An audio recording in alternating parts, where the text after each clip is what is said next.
Judy from Witchpeace Craft. Welcome to my crafting life for the past week. It's all about crochet. Yes, lots of crochet. I did a bit of knitting, but I was getting really bored. These big knitting projects seem to go on forever and quite slow, and I needed a good crochet break, and I took one. So I have some finished objects to share with you, a little happy mail, and maybe some live catch up. Okay, let's get started. My week started off brilliantly. I got a lovely card from my friend and subscriber, Barbara Linehart. Well, she posted it. It was from her grandchildren, mainly her grandson, because her little granddaughter's probably a little young, but they made me a card. Ta-da! It's got some lovely words that I won't share with you from Barbara on the back, but stickers and a little drawing. Why did I get a card from her grandchildren? Well, when I went on holidays to the UK and up to Scotland, and we stopped in Inverness, actually I think things saw it first. We saw this book on the Loch Ness Monster, written for children to do with sporting and things, and we thought it was a great book because it was illustrated and written by the two people, but one of them was actually a local Inverness person, and I bought it and I sent it to Barbara for her grandchildren, and they love it. They enjoy reading it together. So that's really special. And the fact that they thought of me to make a little card is awesome. Barbara is always sending me cards.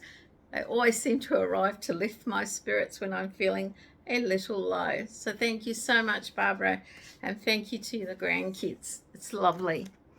So, crochet break. Well, I think we'll start with Bod Palooza. I didn't make the last 3 weeks because they weren't fit for my purpose. Last week's was puff stitch, and there was no way I could sit and crochet puff stitch. Just was too sore. This week was awesome. I think it was picked by Sandra Tanner. Thumbs up to Sandra. It was the easy beginner beanie, bag o' day, of course. And I have made this before. I think she brought this out about 3 years ago for Hats Not Hate. We may have had to crochet 7 hats in 7 days, which I think I did, because I remember sending 7 beanies to my niece in WA who was collecting clothes for the homeless, and she was over the moon with the beanies I sent her. But I think she kept one because she kept appearing in photos with it on. It was a rainbow coloured one. But it was, she was, I don't know, 8 or 9, maybe younger. I think she was about 8 when she did this homeless collection of clothes. And she did an awesome job. She has a good heart, and it's nice to see. So, the easy crochet beanie. It whips up in like, if you're an experienced crocheter, I can make one of these in half an hour. And I like it because if I am low on beanies for charities or people that ask me if I've got any and they need them, then I can whip a few of these up. And I like the fact it has, and I don't know if you can see it, this reverse single crochet edging, which gives it just that bit of feature for a really easy beanie. So I made it in the Red Heart Aran weight that I found in a drawer, or Reeves found for me, and wound into 2 cakes. I've used it on other things, and that's what's left of 1 cake. So yes, bag o' day this week, Bod Palooza, the easy crocheted beanie. So today is late Sunday evening, and yesterday, Saturday, Coco's Crochet released week 3 of her 2024 make-along. And she pulled out of her little crochet container. I don't know what you'd call it. Is it a bowl? I can't remember. And the one she drew out is beanies. And beanies are just such a great thing for me to make, especially if I've got leftover yarn and enough grams of the leftover yarn to make them. And they're handy for me to donate to Crochet for Cancer. Like they've asked before if we can do some flat neutral beanies like this one in red, grey, blue. So I may do some more with Coco's make along being beanies this week. I actually when I was looking for something yesterday in drawer number 9, I think it was, I found some yarn. I had no idea what it is. I did a burn test and it came up acrylic. But then when I started working with it, I thought, this is a carrying cake and it's got some wool in it. I'm sure of it. Most of the charities I donate to only want acrylic in case the people that they want to give them to are allergic to wool. So those ones that have a bit of wool in it or are wool generally go in my basket, my cheap beanie sale basket when I have a market stall. And I decided I love this easy pattern so much that I would whip it up in this leftover, what I think is a carrying cake. Now I made a smaller size. The red one I used a 5mm. This one I used a 4.5mm crochet hook and did less rows. But it turned out really well. I didn't have to color control much. I think there was that much of purple before the pink started, so I changed to the pink. But yes, I have this great beanie for my basket, cheap beanie basket. So there's another one. I probably will make other beanies. Can't wait to see what Hattapalooza is this week. Let's hope it's fit for purpose. Now, in that same drawer, there was 87 grams of some yarn left over, and I have made the same beanie that I'm going to show you before with this yarn. It is King Cole Safari yarn. I bought this when I was on holiday last year in the UK, in London, in John Lewis, when my son took me yarn shopping. I've been to John Lewis yarn area before. They have some really quality acrylics and it's usually well stocked, but the day we went, the shelves were a little bare. I had trouble finding anything, but I did find one ball of this. Now this, I'm trying to work out if I can tell. It's a 150 gram ball made in Turkey under license for King Cole Skipton. 100% premium acrylic, 285 yards. I'd written on there was 87 grams left. And it's a chunky yarn. So I decided, because I used the other part for a smaller one, and it came out and bought Hattapalooza last year, Bago Days cat beanie. And here I made another one. Ta-da! Now, all I did with this is I used a 6.5mm crochet hook. I put 5 more in the chain than Crystal had, but I was so busy watching TV, I made it too long.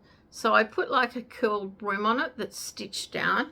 My son Reeb said when I put it on, it looks fine. It's probably better with a bit of a brim rolled up than when I had it without it, because he said it's not sitting flat on the head and the ears don't sit up.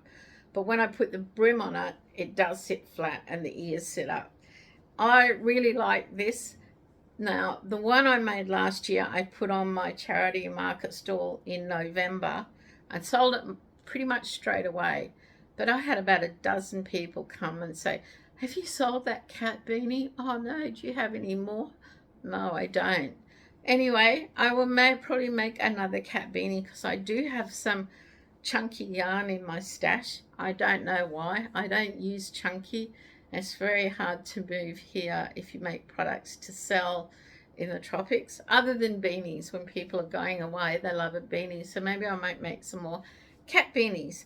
Sienna's Coco's Crochet Cow for 2024, or Mal, can't remember which one it is whatever she pulls out, and it's projects designed as gifts or useful things using up bits of yarn. So do you want to see how much of this I had left when I finished?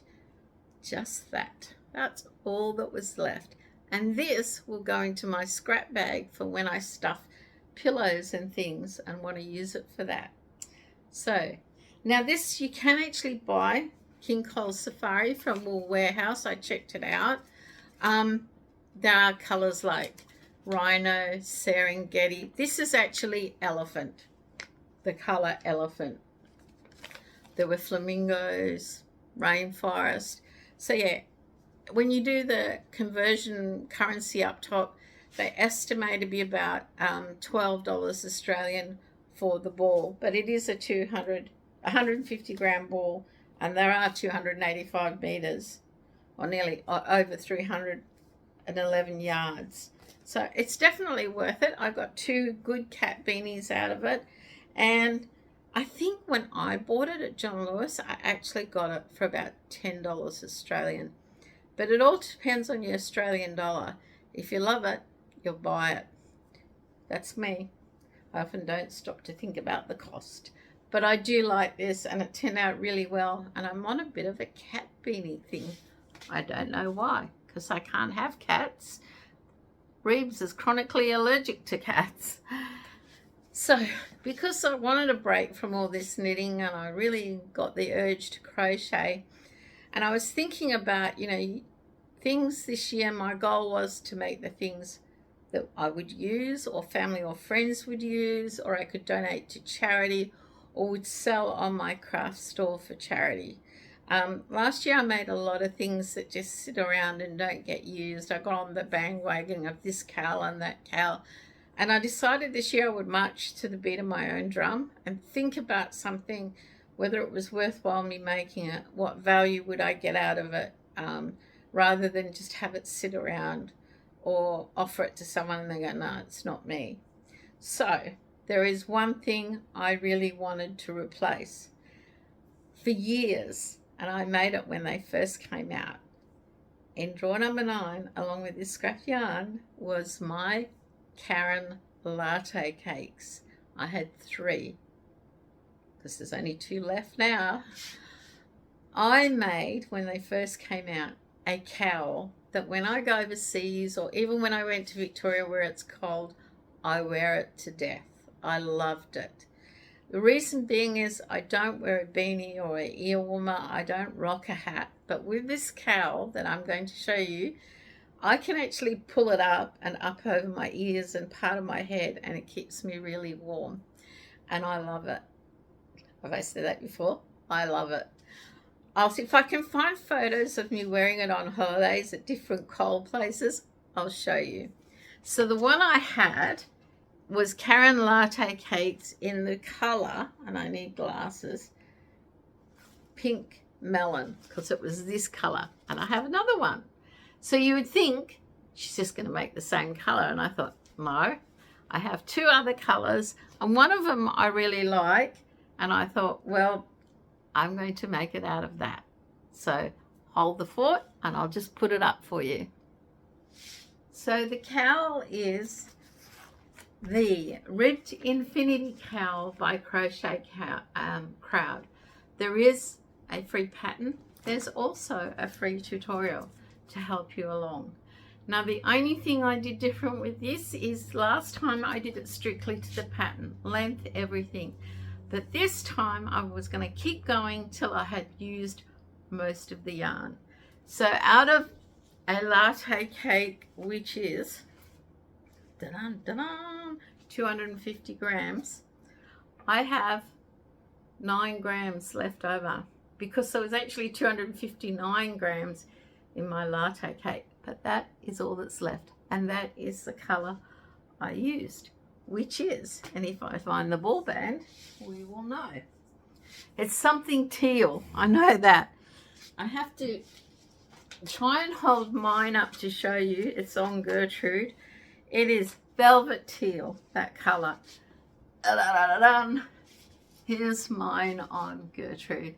This is the one I have made for me to go overseas. It slips inside the collar of my jacket. I can pull it up over my ears and head and still have a warm neck. And I've made it a bit bigger because I thought I need more to go over the head. Unfortunately, I can't hold Gertrude up very much. But there you go. I'll put a photo of it at the end. I love it. I absolutely love it. And I thought, I'm definitely making that for myself, because we're talking about going back to the UK again this year to visit the eldest son. And I love it. Have I said that before? Yes. And I definitely will wear it. What happened to my other one? Well, when we went to Scotland and thing that surprised me with the stop-off trip in Amsterdam on the way home, we really had to lighten our luggage for KLM. And there was a charity on the Orkneys that was collecting winter clothes and was desperate for winter clothes. So in my cowl, look, the latte cake washed beautifully, hand wash it. I don't machine wash fabric like that, and it still looked great. So there was that. I donated that. A jumper I had that was quite heavy. It's about 2.5 kilos for that jumper, and I'd had it for years. Reeves Thing donated a beanie and a jumper and shoes because his suitcase was heavier than mine. We just decided we had too many clothes anyway, and anything we donated, like the handmade stuff I had given him, I could make again in different colours or have fun doing. And someone in the north of Scotland and the Orkney Islands has got some nice winter clothes that are quite useful. So Cairns latte cakes, when I'm working with them, yes, there is that eyelash yarn look about it. That floats and can make my eyes itchy, but when I'm wearing it, it doesn't bother me. Now, some people don't like the way they wash, but I would never throw it in a washing machine. I just hand wash it in warm, gentle detergent, dry it flat, and bang, it's easy to go. Even when I'm away, I wash it and it still looks great. And I have actually had my eldest son, who hates handmade products, and his friend Philippe, especially for Philippe, who's from Paris, he said to me, "That is lovely. Where did you buy that?" I said, "I made it." And he went, "Oh, I really like that." So yes, I'm very lucky to have latte cakes. Guys, have you ever used latte cakes, and do you have any other ideas what I could make with the pink melon? And I have a blackberry left. And yes, the pattern, the ribbed crochet cowl pattern, I'll put a link to it in the description below. If you have never made an infinity crossover cowl, follow the tutorial. Mikey does speak a little fast for me, but it is easy to follow, and you can always pause it. Latte cakes, they're so soft. I just don't know what to make with the other two, this one and another one, or whether I give them away. So let me know, have you ever used them, and what projects have you made with them? So I'll just check my notes. That is my crochet week. I was wrapped, and that infinity cowl, so easy to make, mindless, in front of the TV, and yes, it works up really quickly. So in summary, life catch up. Yes, the ribs are much better, just a tad sore, but I like 200% better this week. I sort of last weekend thought they were never going to get better, and then suddenly Monday, Tuesday, things start to feel really a lot better. And yes, I'm not as short as breath, and I am doing a lot more. Thing, unfortunately, is very ill. Yes, he has the man flu. You know, that flu that makes men so sick, they just unbearably ill. Yes, he's got the man flu. So right now it's, you know, have to take care of him because the flu makes men really sick. Reeves is great. He cooked last night. He made a great green curry. So yes, it's not all me doing everything while Thing recovers from his man flu. What else have I got for you? That's about it. Our dog Saxon, well, he finally got his stitches out. I didn't think I mentioned him going to the vet because we were a little concerned. During the flooding, a lump appeared on his back. We thought he'd been bitten, and it didn't get any bigger, but it was quite hard, and it never went down, and it seemed to then be floating, like you could move it. So we took him to the vet, and they removed it. Apparently it was 2 lumps, and we got the results, and he got his stitches out. It's congenital. It's to do with the hair follicles of his coat. when we took him to the vet, he thought it was that, but we still sent it away for pathology. But this lump that I thought he'd end up with a scar like this, he ended up with a scar like this. But he got his stitches out after 10 days, and you think he was a puppy again because he doesn't have to wear a cone, and he bulldozes through the garden and runs frantically to the kitchen. He's just a madman at the moment because he's free of his, as we called it, the cone of silence. It really calmed him down. But yes, it's always good to get your dog checked out. And we're fortunate that we pay for pet insurance. They paid for 80% of the surgery because it was quite expensive. But yeah, he's full of beans. And he could smell chicken yesterday because Reeves was making the green chicken curry. And Reeves, I said to Reeves, what's he hanging around for? He goes, chicken. He wants chicken. But yeah, our dog's doing really well. We're all well, other than things got the man flu. I'm sure it'll be better by next week. Anyway, guys, make sure you have a fun week and make sure you have one crafty day this week coming. Bye for now.